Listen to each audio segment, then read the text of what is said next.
health check at the veterinary clinic, your cat will have its claws examined. A vet will look for any signs of injury, infection and disease. It is therefore a good idea to practice at home the type of handling a vet will use, so that your cat is fully comfortable with it.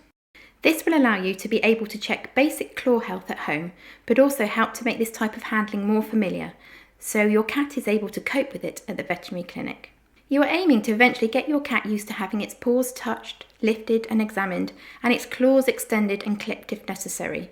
Not all cats will need their claws clipped, but if you have an indoor cat or an older cat, you may need to attend to its claws, and this will be much easier if your cat has been trained to be happy with such handling. As with all handling and training, having your cat relaxed makes training and learning much more successful and enjoyable. Start with your cat facing away from you. To help make the touching enjoyable, use a reward. Some cats, as this one, enjoy being stroked, so stroking can be used as a reward. For other cats, such as this cat, the reward can be a food treat. A cat will learn best if the handling occurs first and then the reward follows. A small overlap between handling and reward is fine initially, as long as the handling always occurs first. Using this method, the cat learns that the handling predicts a reward, and thus the handling may become rewarding in its own right. Handling should always remain within the boundaries of what a cat is comfortable with. Thus handling should start with the most tolerated form, which may be a simple light touch of a front paw. Keep sessions short, progressing to the next step, such as lifting a paw momentarily when your cat is fully comfortable with each step. A marker word or sound can be used to help your cat understand which behaviour leads to the reward. Here a clicker is used. First, the clicker is associated with the reward. This can be achieved by simply making the sound and providing a reward immediately afterwards. Repeating this pairing of a word or sound with a reward over several times will teach your cat that the word or sound predicts a reward is on its way. We can then use the word or sound to let the cat know the behaviour it was performing was what we desired and a reward is on its way.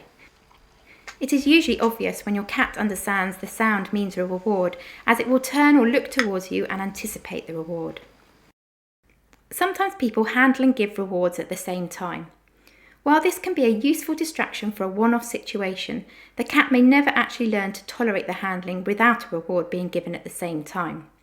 So it is best to teach your cat that handling predicts a reward is on its way for long-term acceptance of the handling.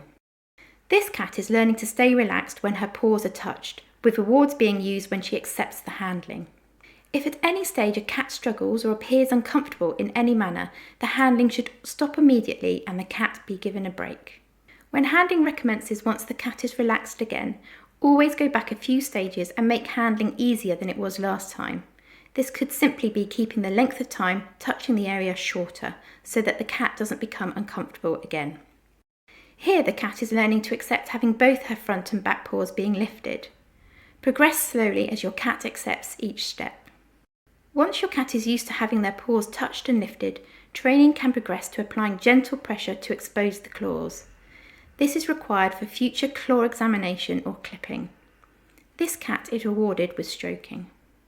To ensure your cat is comfortable having its claws clipped, it needs to be comfortable with a variety of things. The sight of clippers approaching the paw, the sound of the clippers, and the sensation of having the clippers touch the claw and the pressure felt as the end of the claw is clipped. These various aspects should be taught individually, and only when a cat is comfortable with them separately should they be brought together. Give your cat a chance to voluntarily explore the clippers, both on the floor and in your hand, before moving them towards your cat. Reward your cat for being relaxed around the clippers. Once your cat is comfortable with the presence of the clippers, you can bring them slowly towards its paws and gently touch them, again rewarding calm behaviour. One way to get your cat accustomed to the sound of the clippers being used without actually having to bring them into contact with its claws is to clip dried spaghetti. Remember to reward your cat for calm behaviour. Once your cat is used to the sight and sound of clippers, you need to ensure that you know how to use the clippers properly, so that the claw is cut in the correct place and not damaged or made to bleed by cutting it too short. For more advice on clipping of claws, please go to the video link you can see here.